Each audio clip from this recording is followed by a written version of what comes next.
Welcome back sa aking YouTube channel. Para sa mga first time lang po na manood, please click mo lang Jeremy's TV Manila. Kung guys, wala nang bayad o libre lang, tulong mo na lang din sa kapwa mo. Alright, thank you very much po.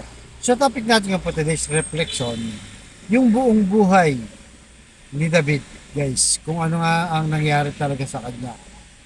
So alam naman natin, popular itong si David sa Bible dahil sa kanyang mga ginawa sa kanyang buhay. Mula nung pagkabata, hinirang na siya ng Diyos, pinili na siya ng Diyos para maghari sa bayang Israel. At nung kapanahunan niya, talagang napaka makapangyarihan niya. Hindi lamang dito sa Israel, kundi buong planeta, buong universe, guys. Ganong kalakas si David. Pero sa kabila niyan, naranasan din niya mag ups and down sa kanyang buhay. Dumanas din siya na muntik pang mamatay, bantaan ng kanyang buhay itong si Haring Saul. Pero sa kabila niya, nalagpasan niya, guys. Nalagpasan niya ang kanyang kamatayan dahil sa pagbabanta nga ni Haring Saul. So kaya nga nung time na yun na nalagpasan niya, naramdaman niya na mahal siya ng Diyos dahil hindi siya pinabayaan sa kabila ng mga panganib nangyari sa kanyang buhay. Kaya lahat ng kanyang dasal, reklamo, pighati, lahat yan dinadaan sa salmo, sa awit. Itong si Haring David. So kaya nga ayon sa mga gawa, chapter 13 verse 36, nang may isagawa na ni David ang kalooban ng Diyos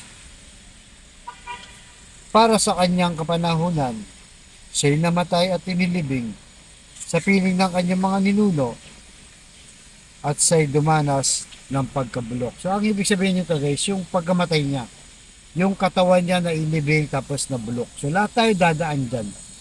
So ang buhay ni David, guys, paalala sa atin na darating din yung araw, mawawala din tayo dito sa mundo. Pero, ang importante dyan, habang nabubuhay tayo, kagaya ni David, dadaan tayo sa pagsubok, dadaan tayo sa mga mabibigat na problema, pero kayang-kaya natin kung tayo lalapit sa Diyos at hindi niya tayo pababayaan. So, dahil nga kay David, naranasan niya at na-realize niya yung pagmamahal ng Diyos. Kahit natukso siya, nagkasala siya, ay nagbago siya. At inialay niya ang buhay niya sa Diyos. Kaya para sa atin, sana ang purpose ng ating buhay, kaya tayo binigyan ng buhay dito ay para tumulong sa iba, gumawa ng mabuti, di ba? Magpuri sa Diyos, magserbisyo sa tao, at lalo-lalo na sa Diyos. Baka naman binigyan ka ng lakas ng buhay, pinayaman ka ng Diyos, pero maraming taong lumapit sa iyo, pero pinahiya mo lang, hindi mo tinulungan. Maraming lumapit sa iyo nagkasakit, hindi mo rin tinulungan. Lalong-lalo na kung kapamilya mo yan, di ba? Kamag-anak mo, kaibigan mo, na pinagdamot mo yung binigay na blessing sa iyo ni Lord, ay mahirap yan, guys. So, kailangan maging makabuluhan ang buhay natin dito sa mundo. Again, sinasabi ko lagi, hindi tayo perfecto, guys. Lahat tayo mahina, lahat tayo natutukso. Pero nandiyan ang Diyos para tumulong sa atin, para baguhin ang ating buhay. Kailangan lang natin pagsikapan talaga na majority ng ating ginagawa ay para sa kabutihan. Pagtulong sa kapwa, pagmamahal sa mga nangangailangan, at siyempre kilalanin ng Diyos na tagapagligtas natin. Kasi di ba, pag dumarating yung mga pagsubok sa ating buhay, lalo na pag may sakit ka na, di ba, nakaratay ka, mawawalan ka ng pag-asa. So ito yung pagkakataon na patibay ang iyong loob at pananampalataya sa Diyos para malagpasan mo ang mga problemang mabibigat na dumaraan o dumadanas ka ng mga paghihirap sa iyong buhay. So, ahanin natin ang buhay natin kung masasayang lang, di ba? Uubusin mo lang sa walang kwentang bagay ang iyong buhay. Pisyo dito, di ba? Gumagawa ka na lagi ng masama sa kapwa. nakakalimot ka sa Diyos, at yung ano-ano pa mga bagay na hindi naman kapakipakinabang na, na mawawalang saysay ang buhay mo dito sa mundo kung ganun lang ang mga ginagawa mo. Kaya sa kapatid natin nanonood sa aking vlog na may matinding karamdaman, problema sa pamilya at sa pinansya, sabayin mo ako sa napakasimpleng dasal.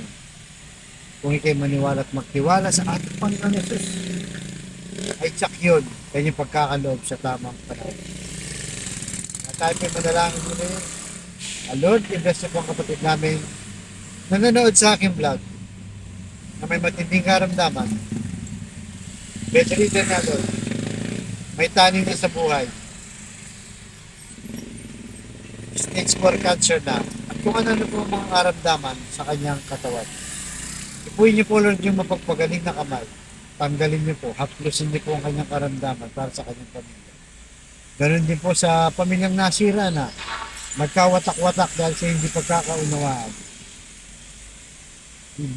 Pagbigis-bigisin niyo po muli ang kanilang pamilya. At sa financial Lord na kailangan namin lahat. Lalong-lalo na yung kapatid namin walang-wala Lord. Ultimong pambili ng 1 kilo ng bigas para sa pamilya. Isang lata ng sardinas para sa kanilang ulam. Pambaon sa mga bata, pambili ng gamot at kung ano-ano pa. I-bless po ang aming kalap buhay para sa aming pamilya. So lahat na ito yung hiling namin sa matamis na pangalan natin Panginoong Jesus. Amen and amen. To God all be the glory. Sa ngalan ng Ama, ng Anak, at Diyos Espiritu Santo. Amen. Thank you very much po.